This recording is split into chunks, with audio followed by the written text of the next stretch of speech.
Alright, we're doing something different today. The teaser came out the other day, and we're going to talk about it, and we're going to enjoy it. Wow, that sounded like a threat. Anyway, for those who haven't seen that clip yet, or teaser, it's not really... I don't know if it's the official one, it's the one they showed at Glitchettes, but maybe they'll put together a better one at another time, but it wasn't this Friday, so I'm still going to make a video on it. Anyway, let's roll the clip.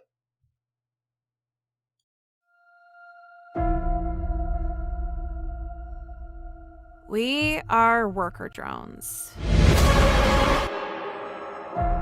Nice to meet you. I'm Serial Designation N. I'm kind of the leader of the squad in this city. Please! And yet, I still feel nothing. Uzi, I trust you. Thanks for giving me the planet, friggin' idiot.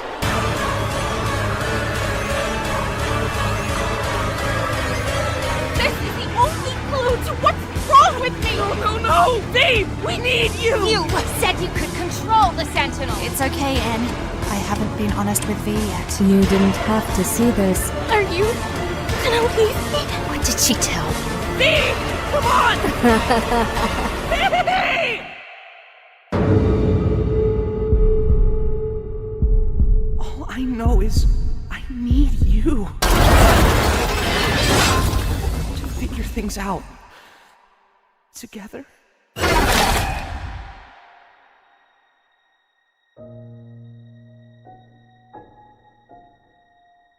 Alright, we're all caught up now, so let's get started. The first section, I imagine, is going to be the mine shaft, which they'll probably be able to access via the elevator that they're currently falling in.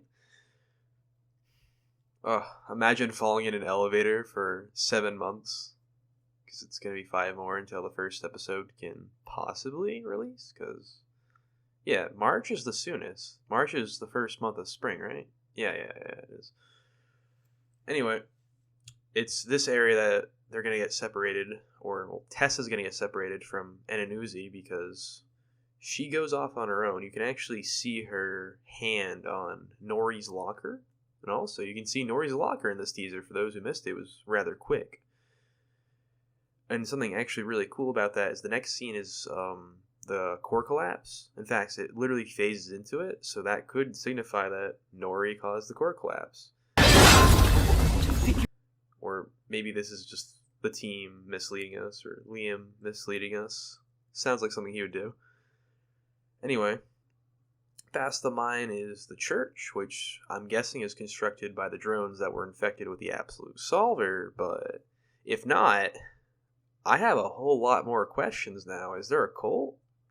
Is there a problem with the humans of J.C. Jensen? I really hope it's just the drones that were affected, because, man, are you just going to open up a whole new can of worms right at the end. So, let's pray. Oh, that was a bad joke. Anyway, it seems like we're getting this Resident Evil layout in terms of environment with an Exorcist theme to it, which is actually pretty cool. Uzi's probably going to be possessed for half the episode. And for the most part, that's really what we got from the teaser, because the first part was all used audio and video, except for one audio line. And this is another example of the team being sneaky, or Liam being sneaky. There's an audio line from Sin that we haven't heard of yet.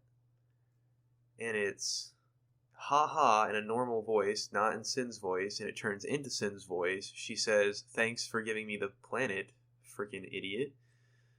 Or something very close to that. I'll replay the clip right now, actually. Thanks for giving me the planet, friggin' idiot. Alright, so very concerning, especially because one of the conditions for this show ending in a single season is Sin wins, or it's a simulation. I highly doubt the latter, though. But it's very possible that Sin could win and our characters could just lose and die. It's not the first time Liam actually has done this in terms of storyboarding. You can actually go check out his stories on his other channel, Storytime with Liam Vickers, and you can actually see he ends quite a few of them in a very, how do I say this, tragic way. But you'll have to check it out for yourself. Anyway, I don't think that Sin is actually going to be the winner here, or if she is the winner, she's not the bad guy. The reason for this is that now it's just too obvious. There's no way it's that now. You can't drop this information before episode 7 even comes out, especially when 8's supposed to be the finale. You can't just tell us she's going to win now. This is just them trying to trick us again. Let's be honest. Like, ooh, look at this little voice audio. No one's going to notice it. People notice it. They go bonkers thinking it's actually going to end. No, it's not. It's not going to end the way we think it's. They're throwing us for a loop. Let's be honest here. This is what they do. They try to trick us. I've actually made the prediction before that Sin might actually be working against the Absolute Solver, as she was the previous host. And as Tessa explained in episode 6, the Solver chooses a host, chooses a host. And while other drones can have the Solver, only the host is, I think, in true control. Now we also see Uzi in the same episode, episode 6, experience, well, yellow eyes, that same personality Sin was sporting. That might just be something else entirely. My guess is that the Absolute Solver actually saves all of its progress that it makes with each individual AI, as it seems to be a program that's designed to evolve, so maybe it's giving them access to all of that data, which in turn would be like forcing memories into someone else's head, which creates this really disturbing personality. But yeah, it's an alternative idea.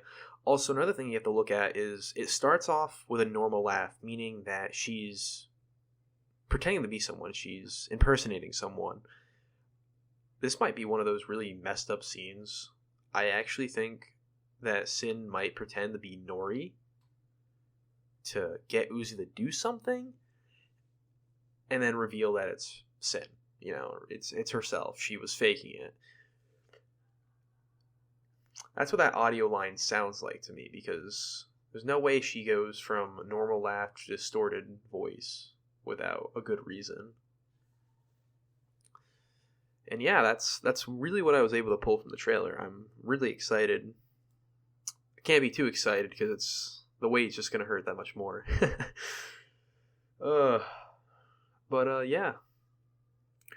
Something I'm also gonna take into consideration now after hearing Liam speak is I'm going to drop some of the older topics or older evidence, because it seems like they have looked over a few things, or they've dropped certain plot points, such as the murder drones needing oil, and now it's something that actually might come up in the next 2 episodes, because you can reasonably say that they're just doing it off screen. But now that they're in this deep, dark hole, I don't know what's going to happen. Also, it doesn't seem like they're leaving that place this season. Or if they do leave it, it's going to be like the end of the 8th episode. Like, they're going deeper. And I would not be surprised after the 7th episode that they go even deeper.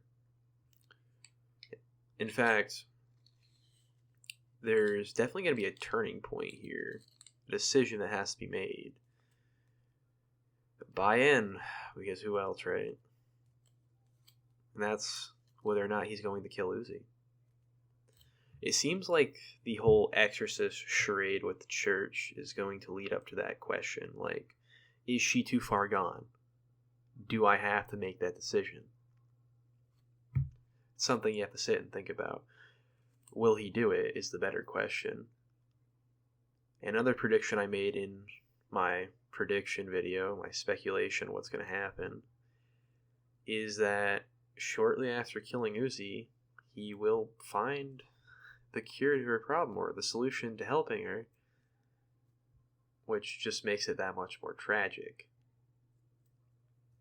If you want to know more about that, I will be going back and revising a bit, but you can go check out the original video. It's going to stay up.